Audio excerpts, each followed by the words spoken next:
Hello dear friends, स्वागत आहे तुमचं पुन्हा एकदा आपल्या यूट्यूब चॅनलवर. आपण पॉलिटी या विषयाला स्टार्ट करत आहोत आणि या पॉलिटी विषयाला अशा पद्धतीने स्टार्ट करूया जेणेकरून आपली कंबाईन एक्झाम म्हणजे फॅक्च्युअल डाटा पण त्यामध्ये आणि कॉन्सेप्ट पण त्यामध्ये विचारतात. आणि येणारी जी की 2025ची राज्यसेवा एक्झाम आहे आणि ही जी काही एक्झाम आहे त्यासाठी राज्यसेवा एक्झाम जी की 2025मध्ये होणार आहे ती डिस्क्रिप्टिव्ह टाईपची आणि अशा पद्धतीचे जे काही प्रश्न आहेत ते प्रश्न आपल्या मनामध्ये तयार होतात. या प्रश्नांचे जे काही सोल्युशन आहे आपण प्रत्येक लेक्चर सिरीजमध्ये प्रत्येक या पॉलिटी या विषयाची काही सिरीज चालणार आहे आपली. या सिरीजमध्ये आपण पॉलिटी या विषयाला पुरेपूररित्या आपण समजून घेण्याचा प्रयत्न करूया आणि विथ कॉन्सेप्ट आणि त्यासोबतच फॅक्च्युअल डाटा पण. तर बघा आता, तर हे जी काही लेक्चर सिरीज आहे पूर्ण माझ्या PDF च्या स्वरूपात जे काही नोट्स आहेत त्यामध्येच तुम्हाला प्रोव्हाइड करेल मी. आणि हे PPTच्या स्वरूपात पण मी तुम्हाला प्रोव्हाइड केली असती, पण PPTच्या स्वरूपातील जे काही आहे हे आपल्याला डिजिटल स्वरूपात जास्त वेळेपर्यंत लक्षात राहणार नाही बोर्डसारखं. आणि जेव्हा आपण स्वतः हँडरायटिंग नोट्स जेव्हा बघतो आपण, तर आपल्या माइंडला कुठंतरी रिलॅक्स फील होते, कारण की आपल्यातूनच एखाद्याने लिखाण काम केलेलं राहते आणि ते थोडंसं कम्फर्ट फील होते. म्हणून मी PDFच्या स्वरूपात अशा फ्लो चार्टच्या स्वरूपात जास्त लक्षात राहील त्या पद्धतीने मी तुम्हाला हे PDF शेअर करणार आहे. तर बघा, तुम्ही स्वतः PDF हे स्वतः तुम्ही नोट्स काढल्या तरी चालेल, तर खूप हेल्पफुल ठरतील. बघा आता, आपण या लेक्चरमध्ये काय बघणार आहे, इंट्रो बघणार आहे. तर या इंट्रोमध्ये काय बघणार आहे आपण, तर संविधान म्हणजे काय, संविधानाची आदर्श कोणती आणि संविधानाची गरज का पडली, हे मग आपण 3 क्वेश्चन बघणार आहे आणि हे 3 क्वेश्चन क्लिअरच होणार तुम्हाला. तर बघा, याआधी जर बघितलं आपण पूर्वी आपल्या भारतामध्ये जेव्हा इंग्रज यायच्या आधी राजेशाही होती. राजे महाराजे आपापल्या प्रदेशामध्ये आपल्या प्रजेसाठी वेगवेगळ्या प्रकारचे त्यांच्या नियमानुसार नियम तयार करायचे आणि त्या नियमानुसारच, राजांच्या नियमानुसारच प्रजाला काम करावं लागेल. त्या नियमाच्या पलीकडे त्यांना वागता यायचं नाही. मग जेव्हा ब्रिटिशांची आपल्या भारतामध्ये एंट्री होती, तर त्या एंट्री झाल्यानंतर मग आपल्या भारतामध्ये नवीन रूल, त्यांनी नवीन शासन प्रणाली लागू केली आणि त्या शासन प्रणालीनुसार आपल्या भारतीयांना लागू करायचं, त्यांना त्या शासन प्रणालीच्या नियमानुसारच चालावं लागेल. तर मग इथूनच आपण संविधानाचा उगम बघू शकतो. तर बघा आता, मग काय, मग राजांचे नियम असायचे पहिले. आता जे काही आपल्या भारतावर राज्य करण्यासाठी ब्रिटिश आले होते, त्या ब्रिटिशांनी काही नियम ठेवले, म्हणजे सगळं काही नियमच आहे. मग संविधान काय म्हणू शकतो आपण, संविधान हा एक नियमांचा संच आहे असं म्हणू शकतो. तर पहिला आपण क्वेश्चन बघूया डिटेलमध्ये आता, की नेमका या नियमांच्या संचामध्ये काय सांगितलेलं आहे. ओके, तर बघा आता पहिला जर बघितला क्वेश्चन, संविधान म्हणजे काय.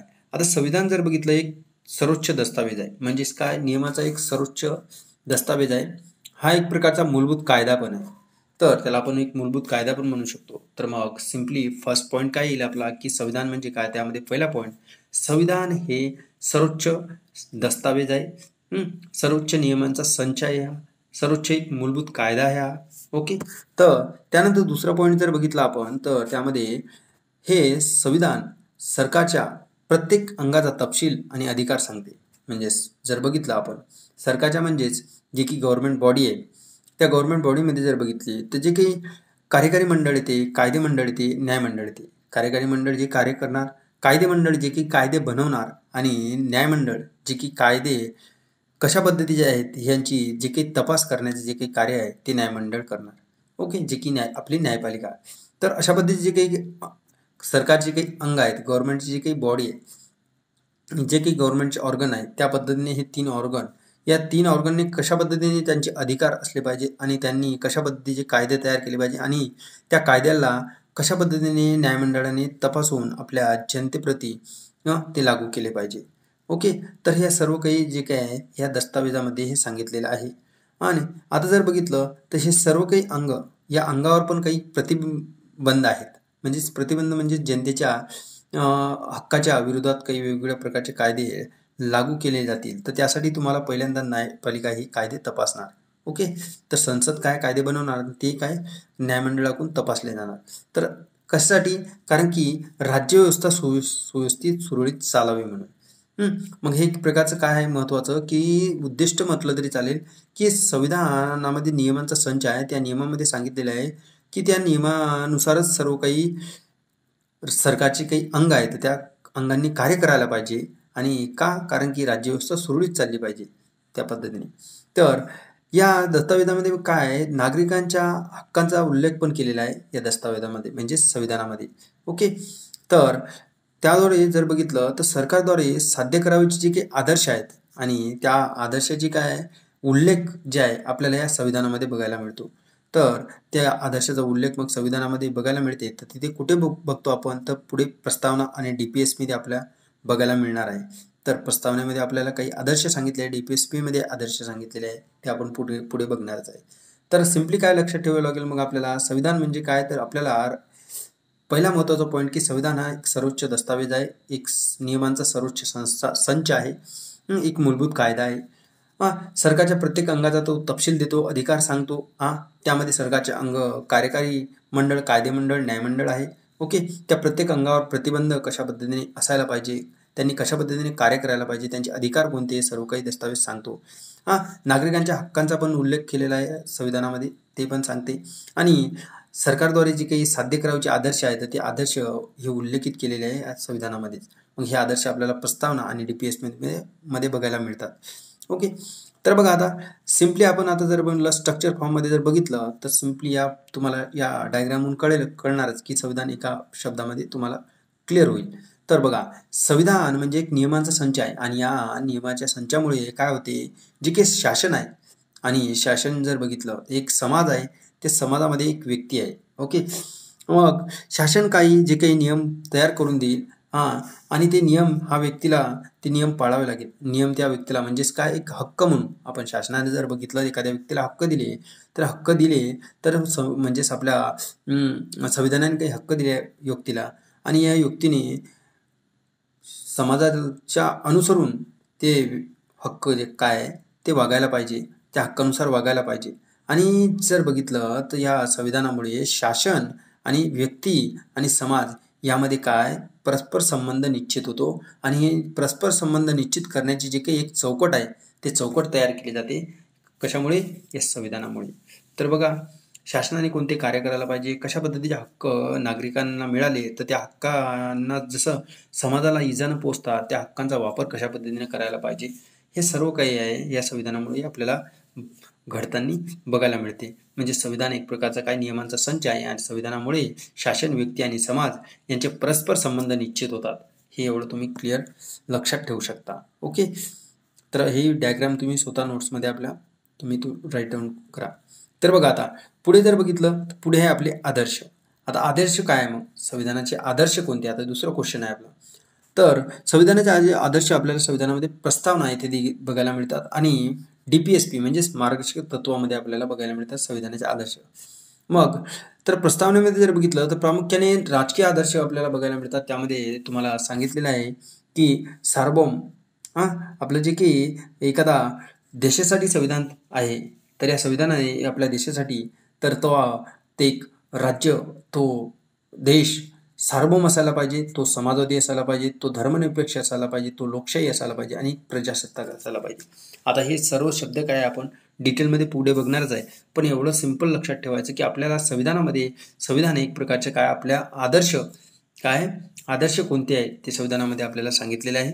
तर ते आदर्श अशा पद्धतीचे आहेत, तुम्हाला 2 ठिकाणी बघायला मिळतात, प्रस्तावनेमध्ये दिलेले आहे आणि मार्गदर्शक तत्वामध्ये दिलेले आहे DPSP मध्ये. तर यामध्ये पहिला आदर्श जर बघितलं सार्वभौम म्हणजेच देशाचे इतर कोणत्याही राज्याचे म्हणजे आपण राज्य म्हणू शकतो आपण एखाद्या देशाला, तर कोणत्याही देशाचे आपल्या देशावर प्रभुत्व नसले पाहिजे, एक सार्वभौम स्वातंत्र्य असलं पाहिजे, देश स्वतःचे निर्णय स्वतः घेऊ शकला पाहिजे, इतर बाह्य त्यावर कंट्रोल नसला पाहिजे कोणत्या देशाचा, त्यासाठी सार्वभौम आपण म्हणू शकतो. समाजवादी असलं पाहिजे, समाजाचे धर्मनिरपेक्ष असला पाहिजे, म्हणजे राज्य हे कोणत्याही एका धर्माचे अनुसरण आणि पालन करायला लावणार नाही, म्हणजे तो धर्मनिरपेक्ष असणार, त्याचा राज्याचा कोणताही धर्म एक स्पेसिफिक धर्म नसणार, सर्व धर्मांना समान वागणूक देणार. त्यासोबत लोकशाही म्हणजे आपल्या देशामध्ये, आपल्या राज्यामध्ये हे सर्व लोकशाही असणार. लोकशाही म्हणजेच लोकांनी नियुक्त केलेली जी काही शासन व्यवस्था आणि एक प्रजासत्ताक असणार, जे की प्रजासत्ताक म्हणजे यामध्ये जे की देश आहे त्यामध्ये सर्व काही सत्ता प्रजेच्या हातात असणार. ओके. त्यामध्ये मार्गदर्शक तत्वामध्ये DPSP मध्ये काय सांगितलेले आहे की सरकारच्या माध्यमातून सामाजिक, आर्थिक आणि लोकशाही जे हे निश्चित करणं, हे मार्गदर्शक तत्वामध्ये सांगितलेलं आहे की सरकारच्या माध्यमातून सामाजिक आर्थिक लोकशाही निश्चित करणे हे DPSP मध्ये सांगितलेलं आहे संविधानामध्ये. तर जर बघितलं संविधानाचे एक महत्त्वाचं वैशिष्ट्य मार्गदर्शक तत्वामध्ये सांगितलेले मार्गदर्शक तत्वाच्या माध्यमातून, तर मार्गदर्शक तत्वाचे वैशिष्ट्य काय आहे की सार्वजनिक कल्याणकारी राज्य स्थापन करणे हे मार्गदर्शक तत्वाचे काय वैशिष्ट्य आहे. आणि हे विविध सरकारी धोरणे आणि कार्यांद्वारे पूर्ण करू शकतील. काय सरकार हे जे काही उद्दिष्ट आहे म्हणजे हे काही आदर्श आहेत, हे आदर्श सार्वजनिक कल्याणकारी राज्य स्थापन करणे हे विविध सरकारची काही धोरणे आहेत म्हणजे योजना जे आपल्या नागरिकांसाठी सरकार आणते, त्यानुसार काही कल्याणकारी योजना आणते म्हणजे त्यांचे काही आहे ते या नागरिकांचे कल्याण साधण्यासाठी त्या वेगवेगळ्या प्रकारच्या कार्यक्रमाद्वारे हे सरकार काय पूर्ण करत असते. हे कुठे सांगितलेलं आहे DPSP मध्ये सांगितलेलं आहे संविधानामध्ये. मग सिम्पली लक्षात ठेवा की आपल्या संविधानामध्ये आदर्श जे काही दिलेले आहे आपल्याला प्रस्तावनेमध्ये दिलेले आहे, त्यानंतर DPSP मध्ये दिलेले आहे, ते कशा पद्धतीने आहेत तुम्ही नोट डाऊन करू शकता. ओके. त्यानंतर जर बघितलं आपण की संविधानाची गरज का पडली मग, तर बघा आता तुम्ही जर एखादा खेळ खेळत असाल त्या खेळामध्ये काही नियम असतात, त्या नियमानुसार ते खेळ व्यवस्थित जर तुम्ही नियम पाळले त्या खेळाचे तर ते व्यवस्थित खेळ पुढे चालणार. मग त्या नियमांचे जर उल्लंघन झाले तर मग तुम्हाला ते खेळामधून काय बाद ठरवले जाते. तशा पद्धतीने जर बघितलं संविधान एक नियमांचा संच आहे, पण त्या संविधानाची मग गरज का पडली, एखाद्या देशाचा सुव्यवस्थित कारभार चालवण्यासाठी काय त्या संविधानाचे म्हणजे गरज पडणार, कारण की संविधानाच नियम आहे, त्या नियमांचा संच आहे, त्या नियमानुसार देशाचा कारभार चालावा, त्यासाठी हे देशाचा कारभार सुव्यवस्थित चालवण्यासाठी एक संविधानाची गरज पडलेली आहे. पहिला पॉईंट.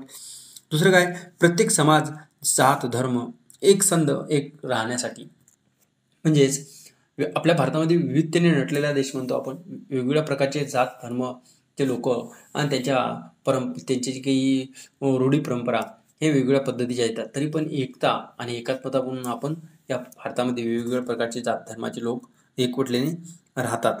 ओके. त्यासाठी का, कारण की हे संविधानाचे सर्वोच्च संच काय संविधान आहे, त्या संविधानाचे नियमांचे पालन करूनच आपण एकवटून राहतो. त्यानंतर नागरिकांचे जे काही परस्पर संबंध आहे सुनिश्चित करते, म्हणजे एकमेकांशी नागरिकांनी कशा पद्धतीचे संबंध असायला पाहिजे हे पण सुनिश्चित करते संविधान. तर सरकारचे जे काही स्थापने आहे म्हणजे सरकार कशा पद्धतीने स्थापन व्हायला पाहिजे, त्यांच्या काही अटी आहेत, काही मर्यादा आहेत, निर्बंध आहेत त्या सरकारवर कशा पद्धतीने लावायचे, त्या सरकारला कोणते स्वातंत्र्य असणार. ओके. हे सर्व काही नियम जे बनवून दिलेले आहे हे संविधानामध्ये बनवून दिलेले आहे. आणि संविधान असण्यासाठी संविधानाची गरज यासाठी आहे की जे की देशामध्ये कारभार सुव्यवस्थित चालावा, देशामधील प्रत्येक नागरिक आणि त्यांच्या धर्माचे त्यांच्या प्रत्येक मूलभूत हक्काचे संरक्षण झाले पाहिजे. त्या नियमानुसार जे काही सरकार स्थापले जाईल त्या नियमानुसार सरकार नागरिकांच्या हिताप्रमाणे वागणार, हे सर्व काही आपल्याला संविधानामध्ये सांगितलेलं आहे आणि हे संविधानाची अशामुळेच आपल्याला गरज पडलेली आहे. ओके. तर आय होप तुम्हाला काही शब्द क्लिअर दिसत असेल मित्रांनो. ठीक आहे. थोडंसं ॲडजस्ट करा. मी एक ब्लँक पेजवर फर्स्ट टाइम नोट्स काढलेल्या होत्या, त्यामुळे ते थोडंसं क्लिअर आले नाही. तर संविधानाचे काही प्रकार आहेत. मग एक लिखित संविधान आहे, अलिखित संविधान आहे. बघा आता विशिष्ट कालावधीमध्ये सूचीबद्ध आणि विशिष्ट एका समितीने एका सभेद्वारे लिहिले जे काही संविधान असते ते लिखित संविधान असते. म्हणजे हे संविधान सभेद्वारे आपण लिहिलेले आहेत, जे की भारताचे लिखित संविधान आहे. एका संविधान सभेद्वारे लिहिलेले आहे, सर्वांचा विचार घेऊन लिहिलेले आहे. ठीक आहे. आणि विशिष्ट कालावधीने लिहिलेले आहे. तुम्ही जर बघितलं संविधान सभेमध्ये तर संविधान जे की निर्मितीचा जे काही कार्यकाळ आहे ते तुम्हाला माहीत आहे, 2 वर्षे 18 महिने 11 दिवस समथिंग आहे. तर बघा जिवंत दस्तावेज म्हणजेच वेळेनुसार हे जर बघितलं तर वेळेनुसार यामध्ये घटना दुरुस्त्या होत गेल्या आणि ते होत पण आहे. नवीन काही नियम इंट्रोड्यूस होतात, ते संविधानामध्ये तयार करून लिखित स्वरूपात करावं लागतात. ते एक प्रकारचा दस्तावेज चेंजेबल आहे, वेळेनुसार विकसित होत राहते. नवीन घटना दुरुस्त्या, नवीन काही नियम, काही परंपरा, काही रूढी परंपरा जे कालबाह्य झालेल्या आहेत त्यांना नवीन पद्धतीने लागू करणे, हे यासाठी काय नवीन जे विविध पद्धतीने वेळेसह विकसित होत राहते ते आपलं संविधान आहे लिखित स्वरूपात. संविधान एक प्रकारचं आपलं काय सर्वोच्च संविधान आहे. या संविधानाच्या पुढे कोणतीही व्यक्ती मोठा नाही. ओके. तर संविधानामध्ये सर्व व्यक्ती काय समान आहेत आणि सर्वोच्च काय आपल्या भारतामध्ये संविधान आहे. जसं की आपण इंडियामध्ये आपल्या भारतामध्ये लिखित स्वरूपात संविधान बघतो. अलिखित स्वरूपात जर बघितलं तर यामध्ये काही लिखित भाग असतो, पण यामध्ये परंपरा, विश्वास, राजांचे काही आदेश यानुसार हे तयार झालेले असते आणि पूर्वी तयार झालेले असतात. ओके. ज्यामध्ये काय होते की जे की तुमची परंपरा आहे, म्हणजे या ब्रिटनसारख्या देशामध्ये जर बघितलं आपण, आपल्या इथे कायदा पहिले जर बघितलं तर पहिल्या लिखित स्वरूपात कायदा तयार करावा लागतो, त्यानुसार लोकांना वागायला सांगतात. पण ब्रिटनमध्ये जर बघितलं तर पहिले लोकांची जे काही सवयी आणि त्यांची जे काही वागणुकीची काही पद्धत आहे, त्या पद्धतीनुसार तिथे कायदा तयार केला जातो. ओके. तर येथे संसद स्वतः नियम तयार करते आणि नियम बनवते. इथे म्हणून संसद काय सर्वोच्च आहे. कारण की इथे सर्व काही कायदा सुव्यवस्था सर्व काही आहे, नियम हे संसद बनवते. म्हणून ब्रिटनमध्ये जर बघितलं तर संसद काय सर्वोच्च आहे. आपल्या इथं भारतामध्ये संविधान सर्वोच्च आहे आणि ब्रिटनमध्ये संसद सर्वोच्च आहे. तर लिखित आणि अलिखित यामध्ये एवढा फरक तुम्हाला कळला असेल की विशिष्ट कालावधी सूचीबद्ध संविधान सभेद्वारे एखाद्या सभेद्वारे लिखित जे काही असते ते संविधान लिखित असते आणि जिवंत दस्तावेज वेळेनुसार विकसित होणार ते काय संविधान असते. आणि अलिखित संविधान जर बघितलं तर हे परंपरा, विश्वास आणि राजांची एका आदेशावर तयार झालेले असते आणि एका संसदेने तयार केलेले असते. म्हणजे एका राजाच्या आदेशाने तयार झालेले असते, विश्वासाने परंपरेने तयार झाले असते. आणि ते अलिखित संविधानामध्ये संसद सर्वोच्च असते. ओके. जसं की ब्रिटनचं संविधान. आय होप जे काही बाबी येतात ते तुमच्या क्लिअर झाले असेल काही. तर तुम्ही व्हिडिओ जर बघितलं तर हे तुम्ही फास्ट सेकंड टाईमला बघू शकता आणि स्वतःच्या नोट्स तुम्ही प्रॉपरली अशा पद्धतीने तुमची काही एक्स्ट्रा बाबी येतात ते तुम्ही यामध्ये ॲड करून हे करू शकता, लिहू शकता. तर हे मित्रांनो 1-2 वेळेस तुम्ही लिहून काढा. संविधानाची गरज का पडली, त्यानंतर संविधान म्हणजे काय, संविधानाचे आदर्श कोणते, थोडंसं तुमच्या शॉर्ट फॉर्ममध्ये तुम्ही लिहिण्याचा प्रयत्न करा. आणि अशाच पद्धतीने तुम्ही वारंवार लिहिले तर तुम्हाला हे 3 प्रश्न तर तुम्हाला सॉल्व्ह झालेच असेल की संविधान म्हणजे काय, संविधान आदर्श म्हणजे काय संविधानाचे, आणि संविधानाची गरज का. तर भेटूया आपण नेक्स्ट व्हिडिओमध्ये. आता डिटेल संविधान बघूया आपण पुढे. ठीक आहे. जर व्हिडिओ आवडला तर मित्रांसोबत जास्तीत जास्त शेअर करा आणि लाईक करा. स्वतःची प्रतिक्रिया कमेंट बॉक्समध्ये कमेंट करा. तर थँक्स फॉर वॉचिंग दिस.